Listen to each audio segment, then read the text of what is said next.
अशातच एकनाथ शिंदे यांनी तिथं जाण्याचं कारण काय, ते कशासाठी गेले? मित्र नमस्कार. पहलगाम इथं दहशतवादी हल्ला झाला, त्यामध्ये 28 निष्पापांचे प्राण गेले. 28. यामध्ये महाराष्ट्रातील 6 जणांचा समावेश आहे. या 6 पैकी डोंबिवलीचे 3, पुण्यातील 2 आणि पनवेलचं 1 असे हे पर्यटक. या दहशतवादी घटनेनं अवघा देश सुन्न झाला आहे, बधीर झाला आहे, अस्वस्थ झाला आहे.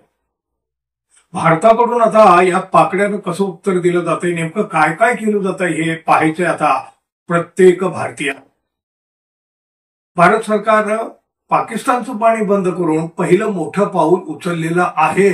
या एका निर्णयानं पाकिस्तान हादरलेला आहे, घामेघूम झालेला आहे. पण यापुढची ही कारवाई जी काय आहे किंवा होण्याची शक्यता आहे, आणि बघा भारताची तर तशी अपेक्षा आहेच आहे की कारवाई आता झाली पाहिजे आर या पार. पण तरीही मित्रांनो एक प्रश्न उरतो, एवढ्या महत्वाच्या ठिकाणची सुरक्षा होती तरी कुठं? ते भारताचे भाजपचे नेते बघा, सुब्रमण्यम स्वामी यांनी तर मोदी शहा यांच्याकडे बोट दाखवला आहे. पाकिस्तानचा बदला घेण्याच्या आधी मोदी शहा यांचा राजीनामा मागा. चीन, पाकिस्तान, मालदीव, बांगलादेश या सगळ्या प्रसंगात त्यांची म्हणजे मोदी आणि शहाची अनेकदा परीक्षा झालेली आहे.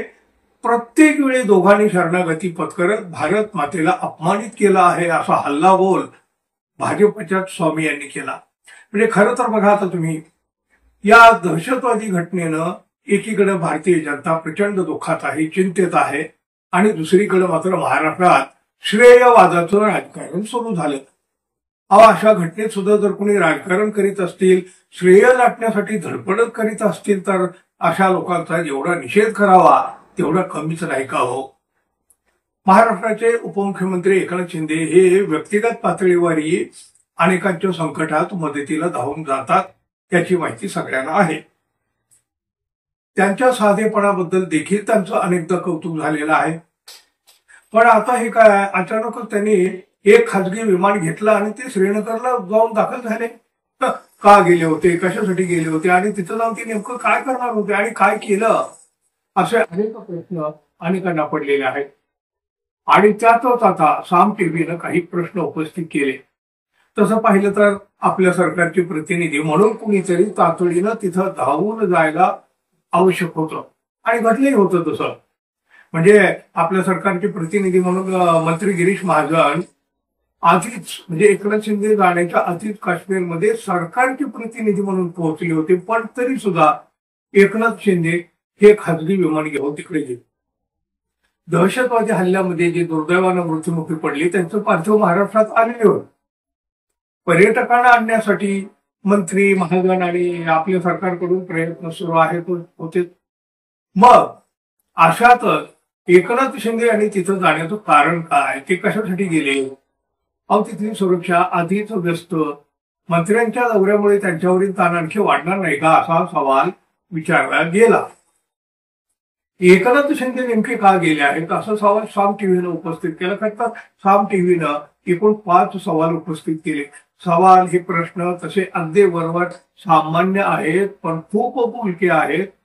त्याच्या उत्तरात खूप काय मोठं दडलंय हो. उपमुख्यमंत्री एकनाथ शिंदेनी काश्मीरमध्ये जाण्याची काय गरज? दुसरा प्रश्न, मंत्री गिरीश महाजन असताना शिंदेना जाऊन तिथं काय मिळणार? तिसरा प्रश्न, शासनाचे प्रमुख म्हणून मुंबईतून सूत्र हलवता आली नसती का? आणि चौथा, अगोदर सुरक्षा यंत्रणेवर असलेला ताण वाढवण्याचाही पुन्हा काय गरज होती? आणि शेवटचा प्रश्न बघा, नेते आणि मंत्र्यांना आचारसंहितेची गरज आहे की नाही? हे साम टीव्हीचे 5 सवाल. दहशतवादी घटना घडल्यानंतर एकनाथ शिंदे यांचं स्वतः तिथं जाणं हे कदाचित शिंदे समर्थकांना कौतुकास्पद वाटलं असलं तरीही विरोधकांना यात श्रेयवाद दिसला. मुख्यमंत्री देवेंद्र फडणवीस हे महाराष्ट्राच्या वतीनं जे करायचं आहे किंवा करायला हवं ते सगळं काही करीत आहेत. दुसरे उपमुख्यमंत्री अजित पवार हे सुद्धा काश्मीरला गेलेल्या पर्यटकांना धीर देत राहिले, आम्ही तुमच्यासाठी विमान पाठवू वगैरे. पण इकडे संजय राऊत म्हणतात सरकार म्हणून एकत्र काम करण्याची गरज आहे। गिरीश महाजन यांना सरकारतर्फे मुख्यमंत्र्यांनी पाठवलं असेल तर दुसरं कोणी तिकडे जायची गरजच नाही।